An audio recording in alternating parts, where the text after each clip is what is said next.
Public transportation in Pakistan seems to be quite challenging. फिक्र मत करो, मैं तुम्हें बताती हूँ कराची में सफर कैसे करना है। क्या मेट्रो और लोकल ट्रेन्स है? नहीं, लेकिन हमारे पास बसेस हैं। देखो, बस स्टॉप कहाँ है? कोई बस स्टॉप नहीं है, हाथ के इशारे से बस रोकनी पड़ती है। How do I know ये कहाँ जाएगी? बस कंडक्टर स्टॉप्स के बारे में मालूमात फराहम करते हैं, तुम उनसे पूछकर बस में बैठ सकते हो। टिकट मशीन कहाँ है? नो मशीन, सिर्फ कैश, वो भी ड्राइवर को देना होता है। ओके, चलो फिर। नहीं, हम बस में नहीं जा रहे, वहाँ हमें अलग अलग बैठना पड़ेगा। अलग अलग? लेकिन क्यों? ये अमूमन हिफाजती बिना पर होता है।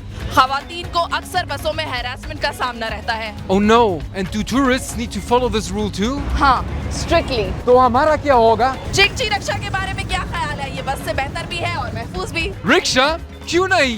ये रही आपकी शाही सवारी, बादशाह सलामत। Oh, thank you, Rabia. संभल कर, ये एक बम्पी राइड होगी। यहाँ सड़कें जर्मनी की तरह नहीं है। तुम इसी लग्जरी राइड करती हो? इसकी आदत डाल लो लूकास, कराची ऐसा ही है। आप पाकिस्तान में पब्लिक ट्रांसपोर्ट के बारे में क्या सोचते हैं? कमेंट्स में बताएं।